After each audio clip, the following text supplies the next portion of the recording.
ஒரு பவுன் விலை, ஒரு பவுண்ட் விலை. அதாவது எங்கட ஊர் காசுக்கு வந்து இது மாலை, கீழே அப்படியே காப்பு. எப்படி இருக்கு? நகையிலேயே உடுப்பு செய்து போட்டிருக்கிறாங்க. அங்கே பாருங்க எப்படி இருக்குண்டு. படத்துல ஒரு துணி மாதிரியெல்லாம் இருக்குது.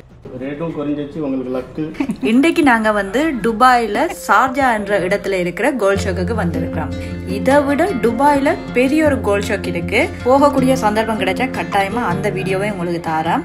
துபாயில் முதல் நாள் எங்கே வந்திருக்கிறோம். அது ஒரு முக்கியமான இடத்துக்கு. நிறைய பேரை கெஸ் பண்ண சொல்லியிருந்தோம், சரியாக பதில் சொல்லியிருந்தீங்க.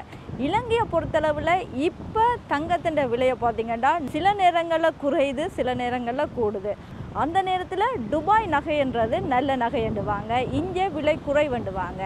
இப்போ நான் வந்திருக்கிற இடமே ஒரு கோல்ட் ஷாக்ன்ற இடத்துக்கு தான். இங்கே நகையிட விலைகள் எல்லாம் எப்படி இருக்குது, ரேட் எல்லாம் குறைவாக இருக்கா, ரேட் கூடவாக இருக்கா, வாங்கக்கூடியதாக இருக்கா, என்ன மாதிரின்றதை உள்ளே போய் பார்ப்போம்.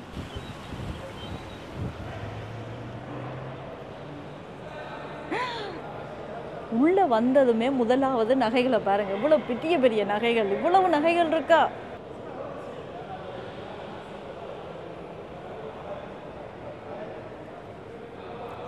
வாழ்க்கையில் பார்க்காத டிசைன் எல்லாம் இருக்குது. எப்படி இருக்குது? காப்பு டிசைன், தோடெல்லாம் பார்க்க ஆசையாக இருக்குது.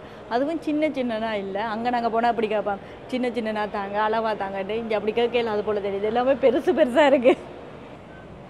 அதில் ஒரு மோதிரம் இருக்குது பாருங்கள், அந்த ரெட் கலர் ஸ்டோன் வச்சது எப்படி இருக்குண்டு. இப்படி மோதிரமெல்லாம் கையில் போடுவாங்களா? இங்கே நாங்கள் போட்டதும் தெரியாமல் போடுறாக்க. நாங்கள் இப்படி தான் போடுவோம். இது எங்கே இருக்குது, அது எங்கே இருக்குது. இந்த நெக்லஸை போட்டா நான்லாம் கீழே விழுந்துடுவேன். ஒரு 3 கிலோவாவது வருமா கடைசி. அப்படி இருக்கு. அந்த நெக்லஸை மட்டும் ஜூம் பண்ணி காட்டுங்க. ஒட்டியானம் பாருங்க இவ்வளோ பெருசாக இருக்குண்டு. மீன் மார்க்கெட்டில் குவிஞ்சிருக்கிற மாதிரி தான் இங்கே இருக்கு நகையெல்லாம். இந்த தோட்டை பாருங்க, இந்த தோட்டை பாருங்க, இந்த தோட்டை பாருங்க. இந்த தோட்டை போட்டால் என் காதை கலட்டி கொண்டே பக்கத்தை விட்டு அடகு வைக்க வேண்டியது தான். அப்படி இருக்குது. இதில் ஒரு கொஞ்சத்தை கொண்டு போனால் காணும். ஸ்ரீலங்காவில் நான் தான் வசதி. எவ்வளோ வெரைட்டியான காப்பு இருக்குண்டு. இங்கே இருக்குது சில்வர் பிஸ்கெட்டோ 250 கிராமா. இது 1/2 கிலோ, இது 1/4 கிலோ. சீனியை நிறுத்துற மாதிரி நிறுத்து வச்சுருக்காங்க. இந்த நகையை பாருங்கள். இதெல்லாமா போட்டுட்டு நடப்பீங்க. ஹபிபி கம் டு துபாய் என்றது சரியாக தான் இருக்குது. ரொம்ப வித்தியாசமாக இருக்குது. எல்லாத்தையும் பார்க்க ஆசையாக இருக்குது. இதுதான் பொம்பளை பிள்ளையெல்லாம் நகை கிடைக்க கூட்டி கொண்டு வரக்கூடாதுன்னு சொல்கிறது. எல்லா டிசைனையும் பார்க்க ஆண்ட மட்டும்தான் தோணுது. அட இதை விட இதை பாருங்க, அரபிக் டிசைன் ஃபுல்லாகவே அப்படி தான் இருக்குது. நான் வந்து வாழ்க்கையில் இப்படியான நகை டிசைனை பார்த்ததே இல்லை. அப்படி இருக்குது. நகையிலேயே உடுப்பு செய்து போட்டிருக்குறாங்க. அங்கே பாருங்கள் எப்படி இருக்குண்டு. நகையில் காப்பு, மோதிரம், கழுகு மோதிரம், இங்கே ஃப்ளவர் மோதிரம், இப்படியெல்லாமாடா போடுவாங்க. இந்த காப்போட சைஸை பாருங்க. ஐயோ கை செயின். இங்கே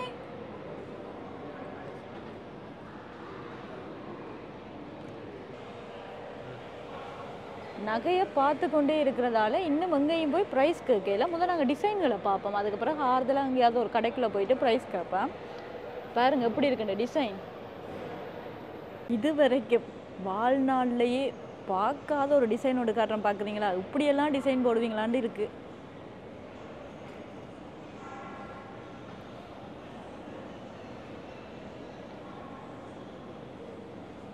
அதே பாம்பில் கீழே காப்பும் இருக்கு. இது நெக்லஸ், சாரி இது மாலை, கீழே அப்படியே காப்பு. எப்படி இருக்கு?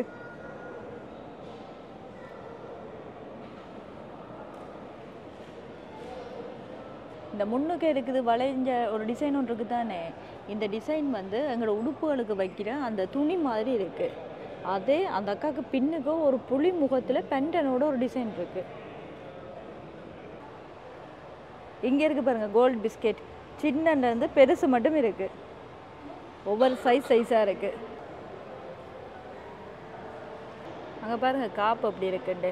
ஆனால் இதில் இருக்கிற ஒவ்வொரு கடையிலையும் ஒவ்வொரு தனித்துவமான டிசைன்கள் இருக்குது. எல்லாம் ஒரே டிசைன் அண்ட் இல்லை, எல்லாமே தனித்தனித்துவமான ஒவ்வொரு டிசைன். இப்போ இந்த கடையில் இருக்கிற டிசைன் அடுத்த கடையில் இருக்காது, அதில் வேறு டிசைன் இருக்குது. இப்படி என்னென்ன டிசைனை அவங்க செலக்ட் பண்ணி எடுத்துருக்குறாங்கன்னு தெரியாது, ஆனால் ஒவ்வொரு கடையிலையும் ஒவ்வொரு விதமான டிசைன் இருக்குது. பார்க்கவே ஆசையாக இருக்குது. இது தங்கமா இல்லை வேறு எதுவுமா? தங்கம் தான். தங்கத்தில் தான் ஐயா புளியை செஞ்சு வச்சுருக்குறாங்க. இங்கே பாருங்கள், புளியோட முகத்தில் செயின்ட பென்டன், அடுத்தது தோடு, அடுத்தது மோதிரம், கை செயின், அப்படியே ஒரு செட்டாக புளியோட முகத்திலேயே செய்து வச்சுருக்குறாங்க. புளியோட முகம், புளியோட கைகள் ரெண்டு முன்னுக்கு நல்லா இருக்குன்னு.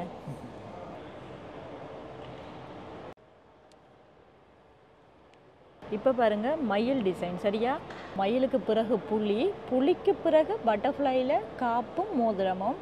அப்படியே பின்னுக்க கொண்டு போனீங்கண்டா மட்டத்தள்.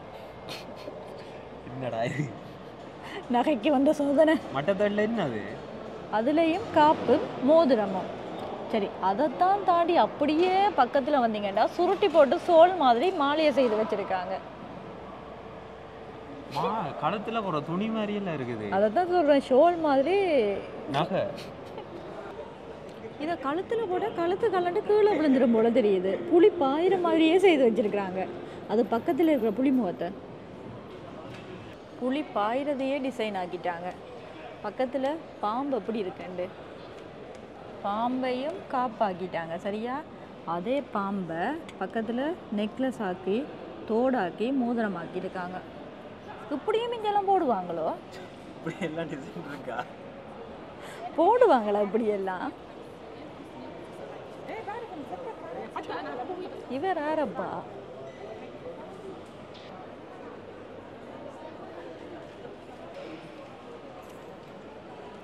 முதலைய தடகுகளை திருப்பி போட்டு வச்சிருக்கிறாங்க நகை டிசைனா.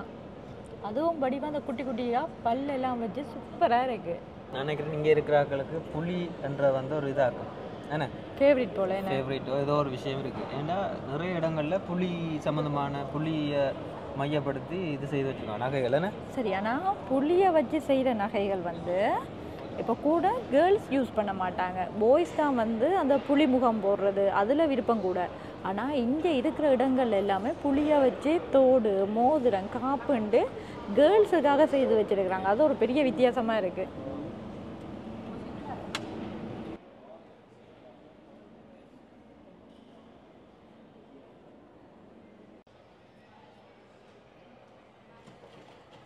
இதில் இருக்கிற இந்த பென்டன்களை பாருங்கள் எப்படி இருக்குண்டு. இது வரைக்கும் இவ்வளவு டிசைனும் நாங்கள் வெளியிலேருந்து தான் பார்த்து கொண்டு போகிறோம், இன்னும் உள்ளே போகையில். ஓகே, இப்போ நாங்கள் வந்து இந்த கடைக்கு போயிருந்தோம். இந்த கடைக்குள்ளே இருக்கிறதெல்லாம் 18 கேரட். 18 கேரட்டில் 3 பவுனுக்கு கேட்ட நாங்கள் 2 லட்சம் எங்கட ஊர் காசுக்கு 3 பவுன் கை செயினோடு கேட்டிருந்தோம். கிட்டத்தட்ட 2.5 லட்சம் தான் முடியுது எங்கட ஸ்ரீலங்கன் காசுக்கு. ஆனால் 18 கேரட் எல்லாம் பாருங்கள் எவ்வளோ பிரைட்டாக இருக்குண்டு. அதை பார்க்கவே எங்கட நாட்டில் 22 கேரட் மாதிரி தான் இருக்குது. ஏன்னா இப்போ எங்கட இடத்துல 22 கேரட் தான் எல்லாருமே கூடுதலாக வாங்குறது.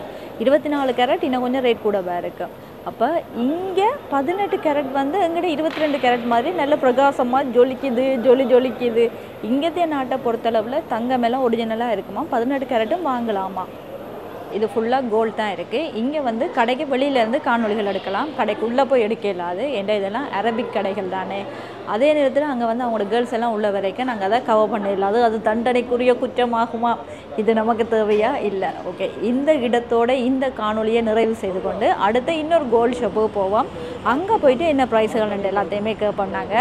இதுதான் இங்கே, அதாவது துபாயின் கவர்மெண்ட் பஸ்ஸுன்ற கலர். எங்கட ஊரில் இப்படி இருக்கும், ரெட் கலராக இருக்கும், இங்கே ப்ளூ கலராக இருக்குது. இங்கே வந்து கவர்மெண்ட் பஸ் மட்டும்தான் இருக்குது.